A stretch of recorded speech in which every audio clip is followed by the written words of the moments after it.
Selamat datang di Rekap Manhwa kali ini. Dalam video ini, kita akan menelusuri jalan cerita manhwa yang penuh konflik dan kejutan. Tanpa berbasa-basi lagi, mari kita mulai saja alur ceritanya. Sebelum itu, jangan lupa klik tombol subscribe dan nyalakan notifikasinya serta jangan lupa like, share dan komen. Detik berikutnya, Yeonhei terjatuh ke tanah, namun tidak ada luka pun nampak di tubuhnya. Ia masih meronta-ronta dalam ketakutan, pikirannya seakan masih terlempar dari puncak langit kota. Mina pun mendekat, berusaha menenangkannya. Rupanya, niat Mina hanya ingin memperlihatkan kemampuannya, bukan untuk membunuh. Ia lalu membawa Yeonhei ke sebuah tebing di sudut kota. Dari atas tebing, terhampar pemandangan sore kota yang mempesona, menghadirkan perasaan tenang dan damai bagi siapa saja yang memandangnya. Mina sering menggunakan kekuatannya untuk datang ke tempat ini. Setelah menjelajahi banyak tempat, tebing ini tetap menjadi salah satu yang paling disukainya. Hati Yeonhei diselubungi rasa iri yang samar, membayangkan Mina yang bisa menikmati pemandangan seperti ini kapan saja. Mina berjanji akan sering membawanya ke sini, dengan syarat, Yeonhei harus merahasiakan kekuatannya. Yeonhei menyetujui. Lagi pula, takkan ada orang yang percaya pada ucapannya, orang lain hanya akan menganggapnya gila. Sementara di tempat lain, Gunsong memandangi jasad adiknya untuk kali yang terakhir kalinya. Seorang detektif menyarankan agar pemakaman segera disiapkan. Namun, Gunsong menolak untuk memakamkan adiknya sebelum sang pelaku pembunuhan tertangkap. Lalu, telepon dari bawahannya memberitahu bahwa orang yang dicari telah ditemukan. Gunsong segera bergegas pergi untuk menangkap sang tersangka, sementara detektif itu mencoba mencegahnya agar tidak gegabah karena bukti belum cukup kuat. Gunsong tidak terima dengan kesimpulan kematian adiknya karena kecelakaan.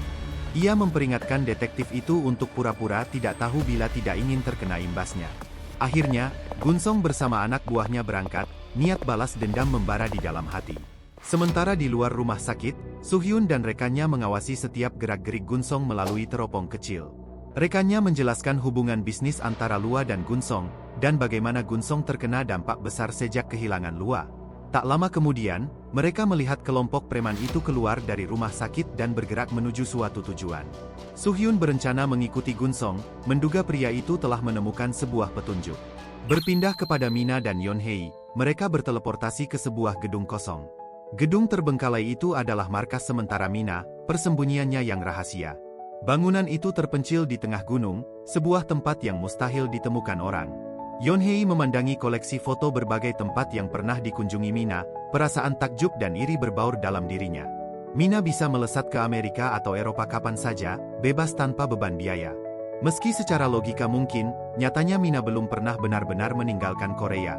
Pernah sekali ia mencoba berteleportasi ke tepi pantai, namun tubuhnya lemas seketika. Tiba-tiba, Mina menghilang berteleportasi entah kemana, meninggalkan Yeonhei sendirian di dalam kesunyian gedung itu. Tentu saja Yeonhei merasa sangat kebingungan. Ia mencoba membuka salah satu pintu, berharap menemukan jalan keluar untuk pulang. Alih-alih menemukan jalan keluar, ia hampir terjun bebas dari ketinggian. Nyawanya nyari melayang jika bukan karena refleksnya yang cepat. Ia pun mundur dan terduduk di sudut bangunan. Trauma yang mendalam membuatnya takut untuk menjelajah lebih jauh, hanya bisa berharap Mina segera kembali.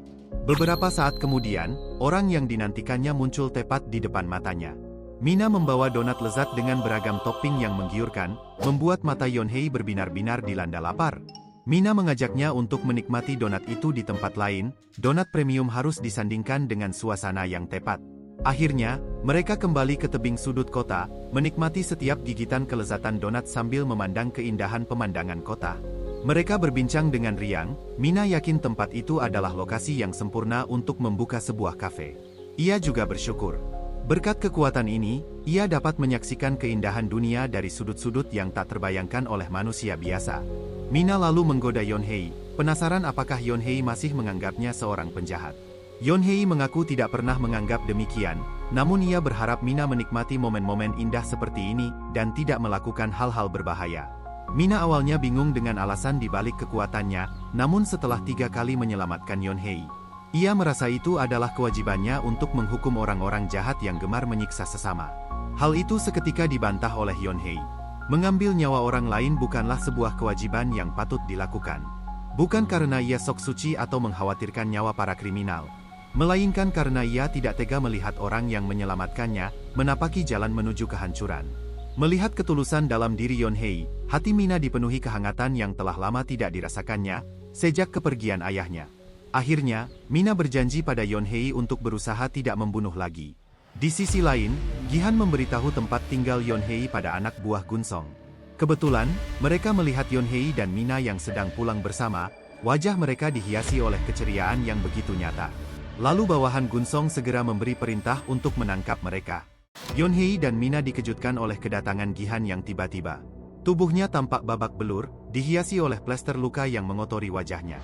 Ia lalu menuduh tuduhan liar bahwa Yonhei adalah pembunuh Gunwo. Yonhei menampik tuduhan tak berdasar itu, sementara Mina juga tak tinggal diam dan segera membelanya. Namun, Gihan tetap bersikukuh, melimpahkan seluruh kesalahan kepada mereka berdua. Merasa tidak tahan melihat Yonhei menjadi sasaran, Mina maju ke depan dan memperingatkan Gihan dengan nada yang tegas dan penuh ancaman. Rupanya, provokasi Gihan hanyalah sebuah umpan untuk mengalihkan perhatian mereka. Seorang bawahan Gunsong muncul dari belakang dan menyetrum Yonhei dengan taser. Mina juga tak luput dari sasaran, membuat keduanya tersungkur tidak sadarkan diri. Mereka dimasukkan ke dalam sebuah mobil dan dibawa ke dalam sebuah gedung yang telah lama terbengkalai.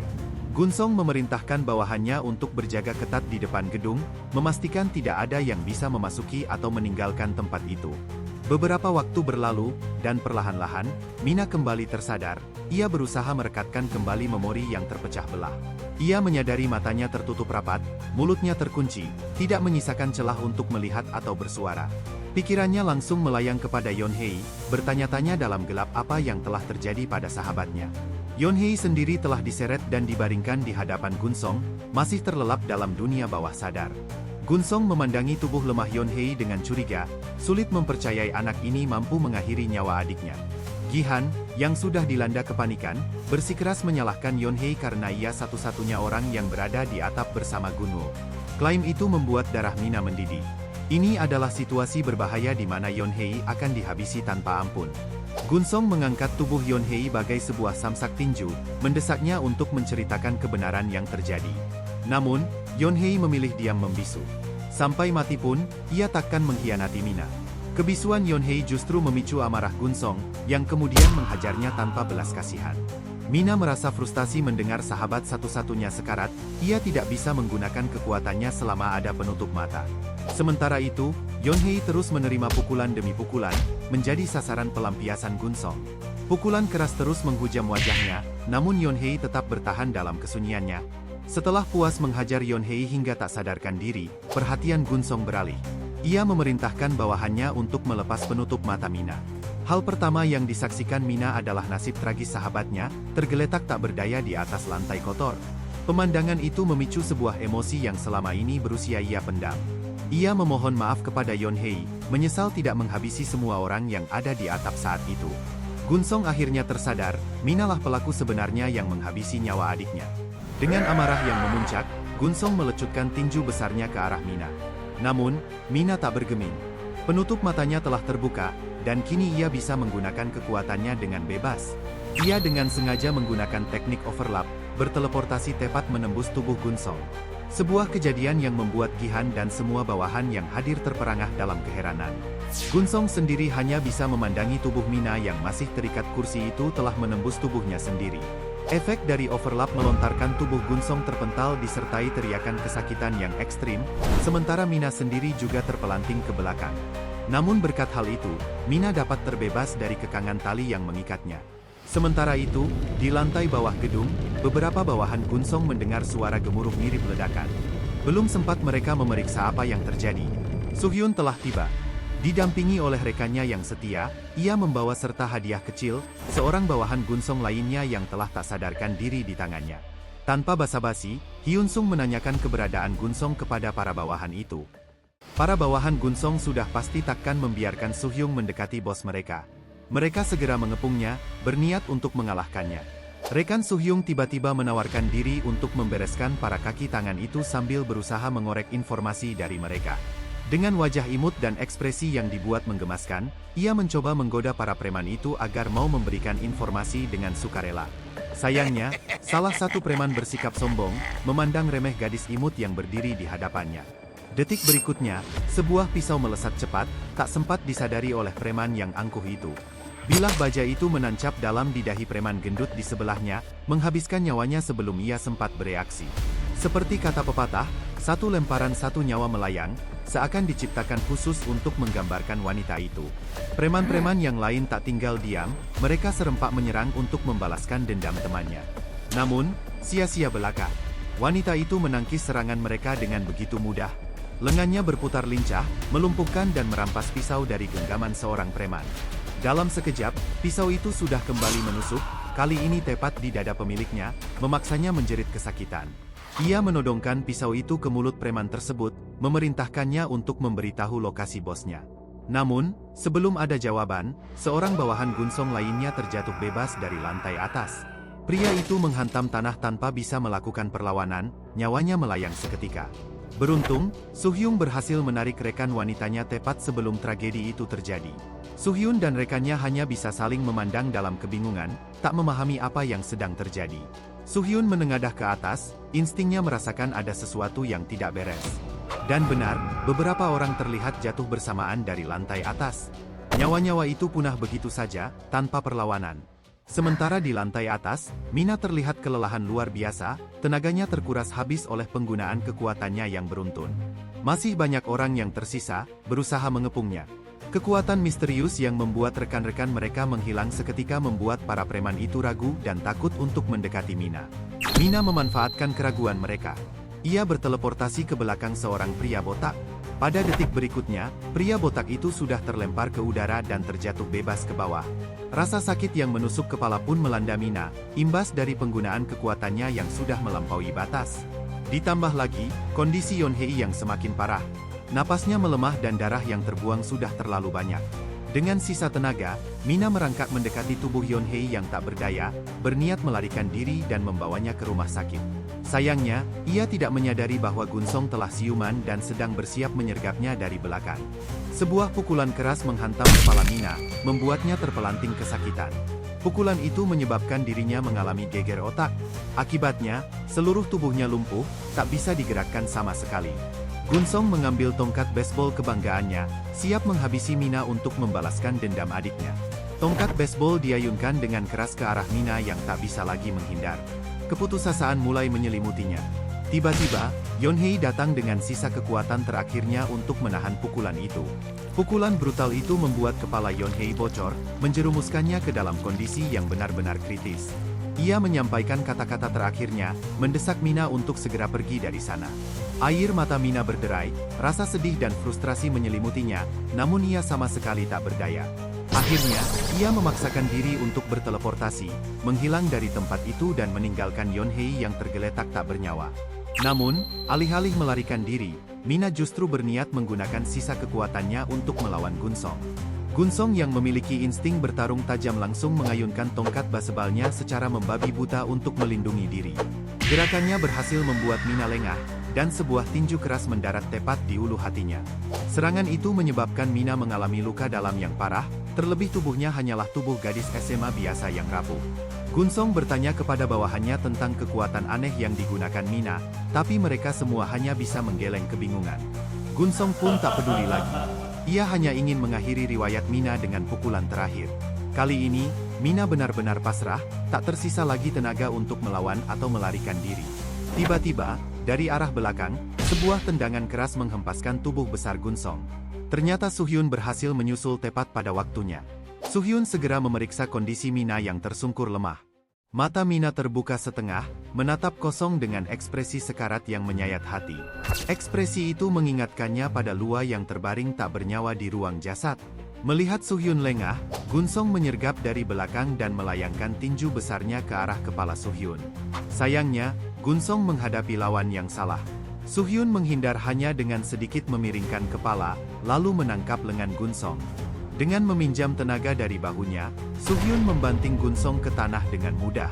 Gerakan mulus itu membuktikan kehebatannya sebagai pembunuh bayaran terbaik di Korea. Namun, serangan itu belum cukup untuk melumpuhkan Gunsong. Ia bangkit untuk melanjutkan pertarungan. Mengingat kekejaman Gunsong terhadap anak-anak, Suhyun memutuskan untuk tidak menahan diri dan berniat menghajarnya habis-habisan. Gunsong tidak memberi kesempatan, ia terus melancarkan serangan bertubi-tubi yang berusaha ditangkis Suhyun dalam posisi bertahan. Gunsong berhasil memojokkan Suhyun dan melepas pukulan keras yang ditargetkan tepat ke wajahnya. Serangan itu sekali lagi dihindari oleh Suhyun dengan mudah, bahkan tanpa keringat setetes pun. Melihat sebuah celah, Suhyun mendesak maju. Sebuah uppercut yang terlatih dihujamkan, disusul rangkaian pukulan beruntun yang cepat dan akurat. Combo mematikan itu diakhiri dengan tendangan putar yang mendarat sempurna di wajah Gunsong. Hanya dalam beberapa pukulan, wajah Gunsong sudah babak belur dan tidak berbentuk. Terpojok, Gunsong hanya bisa melayangkan serangan-serangan acak tanpa pola. Suhyun menghindari serangan itu dengan santai. Ia menangkap lengan Gunsong sekali lagi. Dengan tenaga yang brutal, ia memelintirnya hingga patah bagai tusuk gigi. Suara tulang retak dan teriakan kesakitan memecah kesunyian. Merasa pertarungan mulai membosankan, Suhyun mengakhiri dengan teknik soksap dari Muay Thai, sebuah siku keras yang menghujam ke tengkorak lawan. Pukulan itu sangat mematikan, menyebabkan Gunsong terkapar tak berdaya di lantai. Beberapa saat kemudian, rekan Suhyun tiba dengan nafas terengah-engah. Suhyun meminta rekannya segera memanggil tim medis terbaik untuk menangani para korban. Mina tampak setengah sadar, tubuhnya masih lemah. Dalam kesadarannya yang mengambang, ia bertanya identitas pria yang menyelamatkannya. Suhyun mengaku sebagai seorang polisi yang akan membawanya ke rumah sakit. Dalam kondisi setengah sadar, Mina sempat melihat bayangan ayahnya yang datang menyelamatkannya. Air mata Mina menetes, tanpa sadar ia memanggil Suhyun ayah, pertanda betapa ia merindukan sosok sang ayah. Suhyun hanya terdiam, tidak mampu mengucapkan sepatah kata pun. Ia membayangkan akhir hidup Lua yang memanggil ayahnya juga sebelum menghembuskan napas terakhir. Saat itulah Suhyun bersumpah akan menyelamatkan Mina, bagaimanapun caranya. Keesokan harinya, di sebuah rumah sakit yang dikelola grup Ilhae, Mina terbaring lemah di atas tempat tidur, masih tidak sadarkan diri. Beberapa saat kemudian, kelopak matanya perlahan terbuka. Sosok pertama yang dilihatnya adalah ibunya yang menangis haru melihatnya akhirnya siuman. Mina berusaha bangkit sekuat tenaga, tubuhnya masih perih di mana-mana. Ia mencoba mengumpulkan ingatannya tentang kejadian semalam. Ia tidak ingat semua detailnya, namun satu hal paling penting terlintas jelas di benaknya, keselamatan Yonhei. Dengan suara parau, Mina segera bertanya tentang keberadaan Yonhei. Suhyun menyela percakapan mereka, memberitahu Mina bahwa Yonhei sedang dirawat di UGD. Kembali ke malam sebelumnya, Suhyun berhasil mengalahkan Gunsong lalu mengikat dan menginterogasinya. Gunsong masih bersikap keras kepala dan mengancam akan membunuh seluruh keluarga mereka. Rekan Suhyun yang sudah terbiasa dengan provokasi preman jalanan langsung mengambil pisaunya. Tanpa ragu, rekan itu menancapkan pisau tepat di punggung Gunsong untuk memaksanya berbicara. Gunsong yang mulai ketakutan akhirnya mengaku tidak mengetahui apa-apa. Ia bahkan baru mengetahui kematian Lua. Lagi pula Lualah yang memegang aset koin investasinya, sehingga tidak ada gunanya membunuh Lua dan justru akan merugikannya sendiri. Tiba-tiba, Gunsong teringat sesuatu. Ia mengetahui Mina mungkin menyimpan informasi tentang keberadaan Lua. Informasi itu didapatkannya dari Gihan, teman sekelas Lua dan Mina. Begitu selesai memberikan informasi itu, tubuh Gunsong mulai bergetar hebat dan ia menjerit kesakitan. Luka serius muncul begitu saja di bagian ulu hatinya. Dalam hitungan detik, Gunsong telah tewas menyusul adiknya. Suhyun kebingungan memikirkan asal-usul luka mematikan itu, padahal ia sama sekali tidak menyerang bagian tersebut. Kembali ke masa kini, Ibu Mina memperkenalkan anaknya kepada Suhyun sebagai sang penyelamat. Ibu Mina mengungkapkan rasa terima kasih yang mendalam dan berniat membalas budi, membuat Suhyun merasa sedikit canggung. Percakapan mereka terpotong ketika Mina bertanya tentang keadaan Yonhei. Sesaat kemudian, Suhyun mengantar Mina menemui Yonhei yang terbaring tak berdaya dalam kondisi kritis. Dokter menyatakan ia telah memasuki fase koma dengan kemungkinan kecil untuk sadar kembali. Mina mulai menyalahkan dirinya sendiri, membayangkan seandainya ia menyelesaikan semuanya dengan benar sejak awal. Ia menyesal, andai saja ia melenyapkan semua berandalan itu tanpa menyisakan jejak sejak awal. Tiba-tiba, Nenek Yonhei menghampiri Suhyun. Nenek itu memohon dengan sangat kepada Suhyun untuk menangkap pelakunya. Tangisan putus asa sang nenek semakin memperdalam dilema dalam diri Suhyun. Adegan tragis yang disaksikan Mina kembali memicu trauma berat dalam dirinya. Tubuhnya limbung dan ia pun terjatuh, pingsan, belum sanggup menerima kenyataan pahit yang menimpa sahabatnya. Mina tersadar beberapa jam kemudian dengan ekspresi kosong, lemah, dan dipenuhi kesedihan. Melihat kondisinya, Suhyun mengurungkan niatnya untuk menginterogasi lebih lanjut. Ia berpamitan kepada Ibu Mina untuk melanjutkan pekerjaannya. Tiba-tiba, Mina bertanya tentang nasib Gunsong, otak dari semua malapetaka ini. Suhyun menceritakan keadaan Gunsong sebenarnya, termasuk kematian Gunsong. Mina terkejut, mengetahui bahwa seorang detektif tidak boleh membunuh. Sebuah keraguan muncul dalam benaknya, apakah dialah penyebab kematian Gunsong? Suhyun menghiburnya, menyuruhnya untuk tidak mengkhawatirkan Gunsong karena kematian adalah hukuman yang pantas untuk orang sepertinya. Perkataan Suhyun seakan memberikan dukungan bagi Mina. Untuk pertama kalinya ada orang yang sependapat dengan pemikirannya. Sebelum Suhyun pergi, Mina mengucapkan terima kasih yang tulus kepadanya. Suhyun akhirnya keluar dari rumah sakit dan menghela napas lega, merasa terbebas dari tekanan untuk menghadapi para orang tua korban. Ia menduga Mina menyembunyikan sesuatu, tetapi ia tidak bisa melakukan apa-apa untuk saat ini. Sementara itu, Mina mendatangi Yeonhye yang masih terbaring koma. Ia teringat semua kejadian ini berawal dari satu orang, Gihan. Dan Gihan masih bebas berkeliaran di luar sana tanpa mendapat hukuman. Di depan Yeonhye, Mina berjanji akan memberikan hukuman setimpal untuknya dan berjanji tidak akan membuat kesalahan sedikit pun kali ini. Terima kasih telah menyaksikan hingga akhir. Jangan lupa dukung channel ini dengan like, share, dan subscribe agar tidak ketinggalan rekap selanjutnya.